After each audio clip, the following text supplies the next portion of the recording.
안녕하세요. 옥수동에 위치하고 있는 옥수중앙교회 호용한 목사라고 합니다.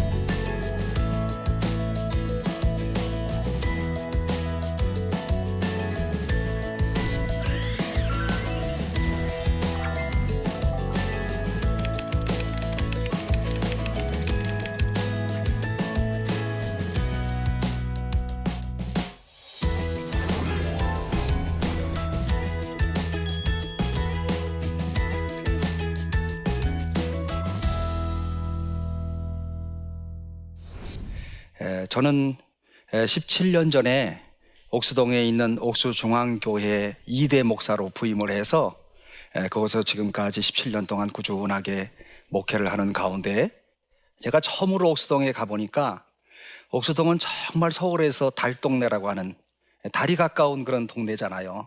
그래서 거기에 아주 어려운 사람들이 많이 모여 사는 그런 동네더라고요. 그래서 그곳에서 이제 목회를 시작하게 되는데, 옥수동이 얼마나 그 당시에 열악한 지역이었냐면, 사실은요, 도둑놈이 도둑질을 하고 옥수동으로 도망오면 경찰이 못 잡았대요.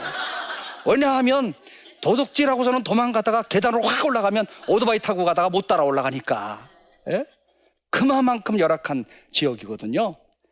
우리 교회에 나오는 사람들을 보니까 대부분 참 일용직 근로자들이 참 많았고, 또 여자분들은 가사 도우미, 남자분들은 택시 기사, 다 옥탑방 같은 데서 사시는 분들, 지하실에서 사시는 분들이 있는데, 지하실로 내려가는 그 집에 사는 가정이었어요. 거기서 대신방 때문에 제가 신방을 드리는데, 뭐가 앞으로 그냥 확 지나가는 거예요. 깜짝 놀래가지고서는 이제 기도하다가 또 그냥 쉴 수는 없고 그래서 가만히 있었는데, 보니까 나중에 기도 끝나고 난 다음에, 집사님, 기도하는 저기 쥐새끼 있는 것 같아요. 그랬더니 쥐 있어요? 하고 아주 아무 일이 없는 것처럼 쥐하고 같이 사시더라고요. 그리고 그런 집안에서 사시는데 얼마나 마음속에서 눈물이 나는지. 그 집은 아들만 3명씩이나 키우는 그런 집안인데, 그 하수구에서 이렇게 진분턱이 너무 낮아가지고 그 위로 쥐새끼들이 들락날락거리면서 같이 이렇게 생활하시더라고요. 사실은 그 당시에 우리 교인들이 약 한 150명쯤 출석을 했어요. 그러니까 사실은 큰 교회도 아니고, 그렇다고 개척교회도 아니고, 어느 정도 목회는 할 수 있는 그런 교회였거든요. 그런데 우리 교회에 이렇게 전부 가난한 사람들이 있지만, 그 중에 그래도 한 분이 참 부자분이 계셨는데, 그 한 분 권사님이 이북에서 피란을 나오셔가지고 이제 저희 교회에 출석을 하시게 됐어요. 그런데 마침 80살이 되셔서 이제 팔순잔치를 하시는데, 내가 이북에다가 자식들을 두고 왔는데 여기에서 무슨 팔순잔치를 하겠나, 그저 목사님만 모셔가지고 예배만 드리면 되겠지 하시면서 서울에 있는 모 식당에 저를 제 아내와 함께 초청을 해서 가서 예배를 드렸어요. 예배를 잘 드리고 난 다음에 그 아드님이 저에게 그러더라고요. 아유, 목사님, 독일에서 오셔가지고 애들도 어리고 그러는데 애들을 위해서 좀 애들 기죽지 않도록 좀 돈 좀 쓰세요 하면서 이제 여기 와서 안에서 봉투를 하나 저한테 주시더라고요. 별로 그렇게 봉투가 두껍지는 않았는데 보니까 2장이 있더라고요. 한 장이 1,000만 원짜리 수표였어요. 그러니까 2,000만 원을 주신 거지요.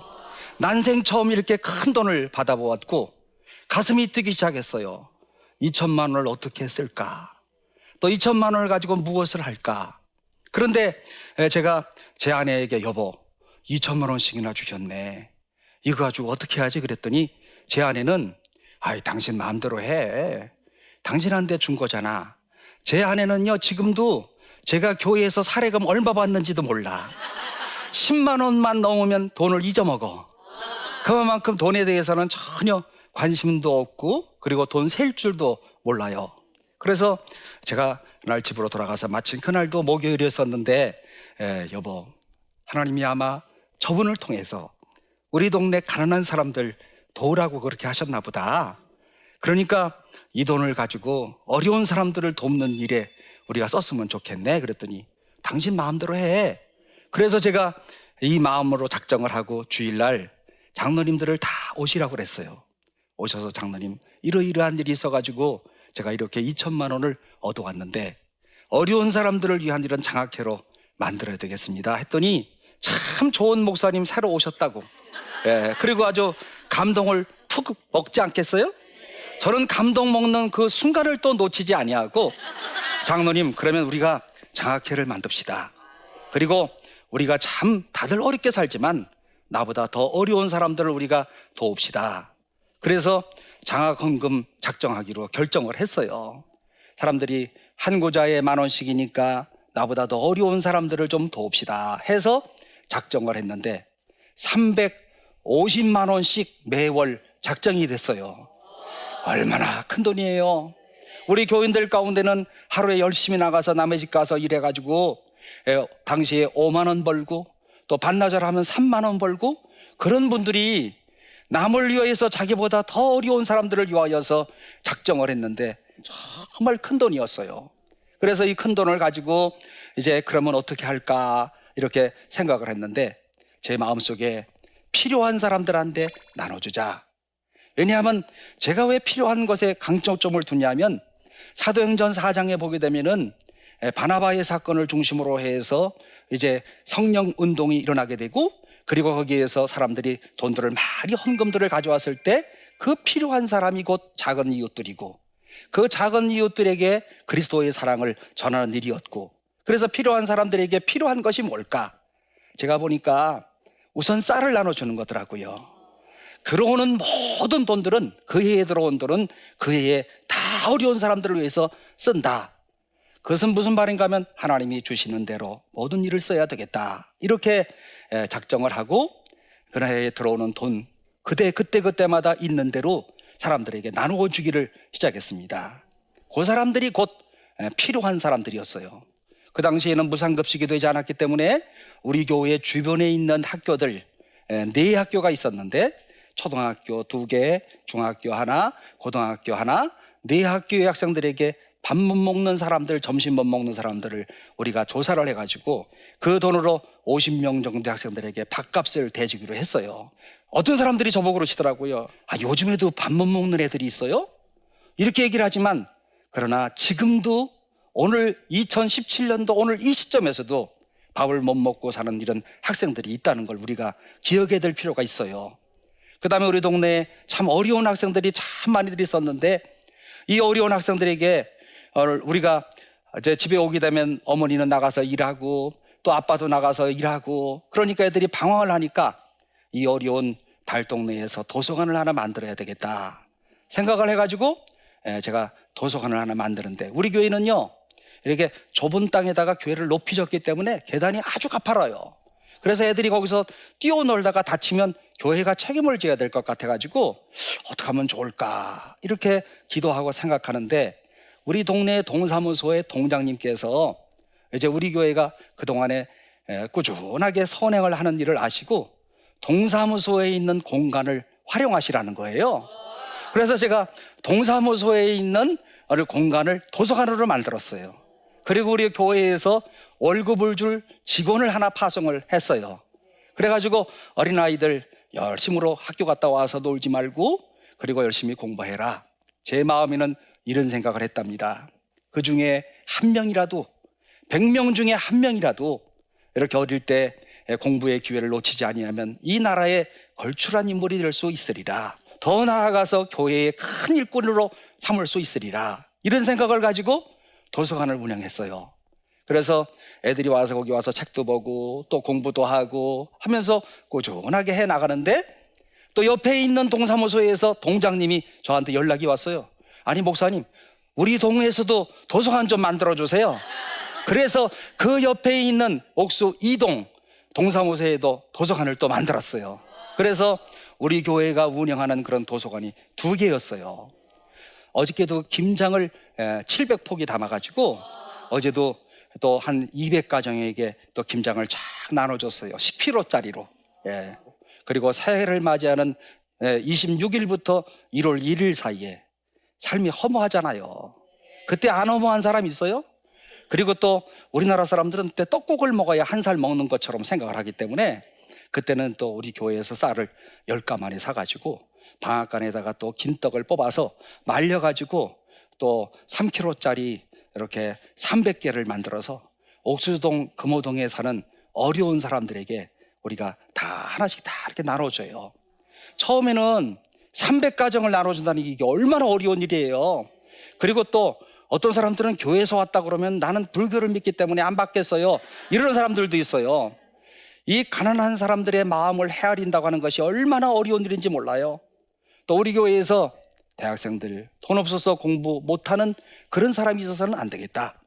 우리 교회 출석하는 사람들 중에 대학생들 가운데 등록금 때문에 어려운 이 학생들이 있어서는 안 되겠다 싶어서 그때부터 2001년부터 시작한 대학생들 등록금 주는 게 학기마다 10명씩 1년이면 20명 돈으로 지금까지 17년 동안 계속해서 하고 있답니다. 그리고 어느 날은요, 추석 바로 전날이었었는데 우리 교인네 집에 이렇게 제가 이렇게 교회에 와서 보니까 아니 불이 난 거예요. 근데 저게 누구네 집인가 하고 보니까 우리 교인네 집이에요. 제가 신방을 갔던 집에 보니까 옥탑방에 그냥 올라가는데 이게 철제로 된 그 길을 올라가는데 저도 떨어질 뻔했어요. 너무너무 높아가지고 어지러워가지고. 그런데 가보니까 이쪽 방에서는 그 아빠가 택시 운전기사인데 잠을 자고 있고, 엄마는 미싱사인데 이제 제가 신방 온다니까 그날 잠깐 휴가를 받아가지고서는 오셨어요. 이런 모든 상황을 아니까 제가 예배를 드리는데 너무 눈물이 나는 거예요. 너무 감동스럽고 어떻게 이런 집에서 3살 난 아이를, 1살 난 아이를 키울까 생각만 해도 너무 가슴이 메이는 거예요. 제가 어렵게 살았다 하지만 그런데 옛날 제가 어려울 때는 다 같이 어려웠어요. 그리고 한 반에 70명쯤 되는 한 반 가운데서 약 40명은 나처럼 다 가난했어요. 그런데 요즘에는 그렇지 않잖아요. 사실은 절대 빈곤은 없어졌어도 상대 빈곤이 너무나도 극심하잖아. 그 집에서 예배를 드릴 때 정말 눈물로 예배를 드렸어요. 그런데 불이 난 거예요. 그래서 제가 설교를 했습니다. 지난 추석 전날 우리 교회 나오는 이모모 집사님네 집이 홀라당 다 타버렸는데 여러분 어떻게 했으면 좋겠습니까? 여러분들이 다들 갖고 있는 이불도 갖고 오시고 그리고 생활도구도 갖고 오시고 그리고 우리 한번 특별헌금을 드립시다 했더니 그때 2002년쯤 됐을 것 같아요. 그때 사회 사람들이 헌금을 하는데 850만 원 헌금이 거쳤어요. 그래가지고서는 그 이후에 지금 아주 잘 살아요. 하나님의 사랑이요 하나님의 은혜라고 아니할 수가 없습니다. 우리 동네는 사실 이와 같은 이런 이야기를 하려면 끝도 한도 없는데 한 가지만 더 제가 말씀을 드리려고 하는 것은 군산에서 이사 온 어린아이가 우리 교회에 나왔는데 낳자마자 간경화가 걸렸어요. 보니까 그냥 눈이 노래지기를 시작하고 얼굴이 까매지고 막 그러는데 이식 수술을 받아야 되는데 2,500만 원이 필요하대요. 그런데 제가 그 아이를 보니까 너무 불쌍해. 그래서 제가 장로님들 다 오시라고 그러고 이야기를 했어요. 장로님 우리도 어렵지만 이 어린아이를 살립시다. 그랬더니 아니 어떻게 살려요? 뭘 어떻게 살려요? 특별헌금 드려야지. 우리가 한번 다 마음을 모읍시다. 목표는 우리가 절반을 꼭 해드립시다. 그 당시만 해도 150명 모이는 교인들이 헌금을 드리는데 나왔을 것 같아요? 안 나왔을 것 같아요? 나왔어. 1,250만 원이 나왔는데요, 동사무소가 감동을 받아서 구청에서 1,250만 원 플러스 해줘가지고 2,500만 원을 가지고 수술을 했는데 그 아이가 지금 중학교 3학년이에요. 지금 우리 교회 지금도 다녀요. 그런데 주일마다 점심시간만 되면 제 뒤에 와가지고 등허리 두들겨주고 안마해주고 그리고 그냥 또 목사님 모셨다고 그렇게 아주 그냥 즐겁게 맞아주고 저는 그 아이를 볼 때마다 너무 감격스러워. 야, 우리 교회가 살린 아들이구나. 주님이 보시면 어떻게 생각하실까? 주님이 이 장면을 보시면 어떻게 우리를 생각하실까? 저는 그 생각을 할 때마다 늘 마음이 뿌듯하답니다. 그러므로 무조건 이렇게 뿌린다고 하는 것, 또 전도서 11장 1절에 있잖아요. 내 떡을 바다 위에 던지라. 여러 날 후에 도로 찾으리라. 묵상하면 묵상할수록 얼마나 진리인지 모르겠어요. 내가 소중하게 여기는 그런 떡, 바다에다 던지면 어느 놈의 물고기가 와서 먹을는지는 모르지만 던진 그 사람이 여러 날 후에 도로 찾겠다. 그래서 사실은요, 제가 지금 이 자리에 나와서 이렇게 강연을 하는 것도 여러 날 후에 도로 찾겠다 하시는 약속의 축복을 제가 조금씩 받아 누리는 거예요. 그렇죠? 네. 그래서 여러분들도 이렇게 만날 수가 있었던 것이고, 또 이런 주제를 가지고 여러분들과 함께 이런 좋은 이야기들을 나눌 수 있는 거고요. 감사한 일이요, 우리 교회 교인들은 처음부터 이와 같은 그런 동기와 계기를 통해서 시작했기 때문에 교인들이 너무너무 좋아하는 거예요. 자기들도 가난하지만 나보다 더 가난한 사람을 도울 수 있는 이와 같은 이런 기회가 얼마나 좋으냐. 여러분, 얼마나 아름다운 마음이에요. 오늘 우리 사회가 정말 이런 따뜻한 마음의 사람들을 요구하고 있지 않겠어요? 그 마음이 얼마나 착한지. 그래서 교회가 이렇게 좋은 일들을 많이 하는구나 하다 보니까, 첫째, 우리 교인들의 마음속에 자부심이 생겼어요. 남을 돕는 것에 대한 기쁨이 생겼어요. 그리고 또 남을 도우면서 정말 그동안에 내 스스로가 어려워서 남을 돕지 못했는데 도와보니까 너무 행복하구나. 저는 아빌라 테레사의 말을 잊을 수가 없어요. 사랑과 나눔이 있는 곳에 하나님이 계시도다. 우리 교인들이 바로 그것을 깨달은 거예요.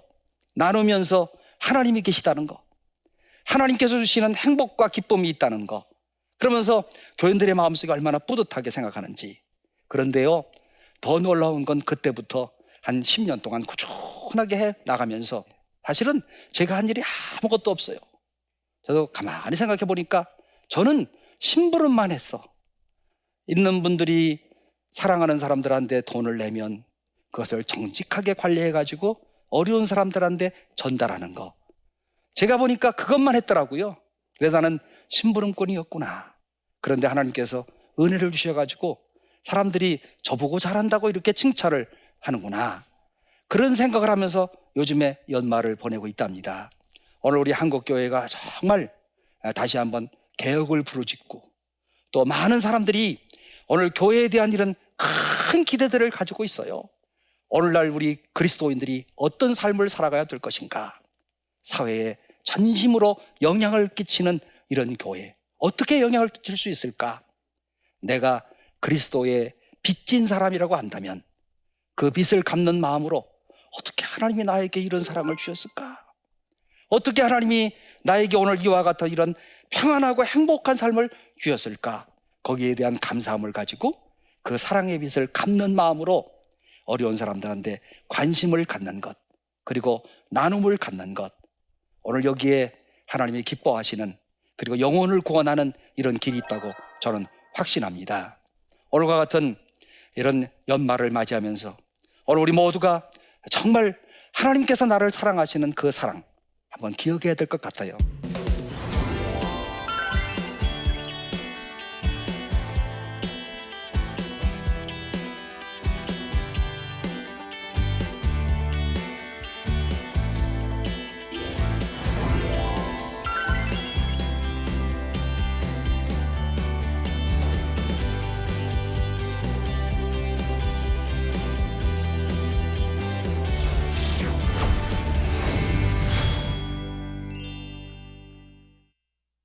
네, 오늘 제 강의를 들으시고 질문 있으신 분들은 질문을 해주시기를 바랍니다.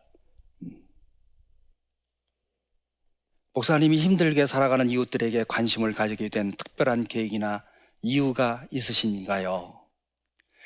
저는요, 사실은 목회를 하면서 가장 중요한 것이 따뜻한 마음이라고 생각을 했어요. 그리고 제가 어릴 때 나름대로 고생을 했기 때문에 또 하나님이 나를 부르셔서 목사로 이렇게 부르셨는데, 이 따뜻한 마음으로 어려운 사람들에게 잘 이렇게 따뜻한 사랑을 베풀어야 되겠다. 아마도 제가 볼 때 이들에게 관심을 갖게 된 특별한 계기는 저도 어릴 때 이렇게 고생을 했고 눈물 묻은 빵을 먹어봤던 그런 경험이 있었기 때문에 하나님이 어떻게 옥수동으로 이렇게 목회지를 주셨나, 그리고 목회란 따뜻한 마음으로 출발해야 된다라고 하는 이와 같은 생각을 하고 있기 때문에 그렇습니다. 다음 질문 또 있으십니까? 네, 사는 게 빠듯하다 보니 다른 사람들을 선뜻 돕는 것이 쉽지 않은데 성도들을 어떻게 권면하셔서 이웃사랑을 실천하게 되었는지 궁금합니다. 이거는요, 사실은 맞는 말씀이지요. 그런데 중요한 것이 무엇인가 하면 제가 어떤 한 권사님의 2천만 원 주신 거, 그거를 제가 드렸잖아요. 사실은 지금 17년이 지난 오늘 생각해 보니까 진짜 어떻게 드렸는지 몰라요. 그러나 답은 있지요. 그때 하나님이 제 마음을, 감동을 주셨지. 그리고 그뿐만이 아니에요. 사실은 이제 제가 그 일이 있은 다음에 대신방을 했거든요. 대신방을 하는데 감동을 먹은 우리 교인들이 그 당시에 70가정밖에 안 됐는데 매 가정마다 이렇게 저한테 책을 사보라고 주시는데 일주일 벌은 돈을 저를 도서비를 주시는 거예요. 그런데 그거를 제가 쓰지 않고 다 모았더니 신방을 한번 하고 나니까 1,500만 원이 모였어요. 우리가 그동안에 어려운 사람들을 도왔던 그런 돈이 얼만가 나름대로 계산을 해보니까 20억이더라고요. 계속해서 이 일들이 꾸준하게 되어져 있고, 그리고 또 이 일들을 통해서 열매들이 맺고 있고, 저는 확신하기를 그리스도의 이런 사랑의 향기가 여러 사람들에게 펼쳐나가고 있구나, 이렇게 확신을 하고 있습니다. 오늘 달동네 올름 목사 교회 이야기, 하나님이 과연 원하시는 교회는 어떤 교회일까, 또 건강한 교회란 어떤 교회일까, 우리가 볼 때 하나님을 사랑하고 그리고 내 이웃을 내 몸과 같이 사랑하라 라고 하신 하나님의 말씀에 실천하는 이와 같은 교회, 이것이 하나님이 원하시는 그런 교회고, 주님 오시는 날까지 이와 같은 이런 아름다운 일들을 계속하고자 생각하고 있고, 아마 우리 교회 교인들도 또 계속하고 싶을 거예요. 주는 것이 받는 것보다 나으니라 하셨던 성경의 말씀을 기억하는 우리 교인들이 일들을 위해서 틀림없이 마음을 잘 모아줄 것이라고 확신합니다. 오늘 이런 귀한 강연에 여러분들이 들어주셔서 대단히 감사합니다.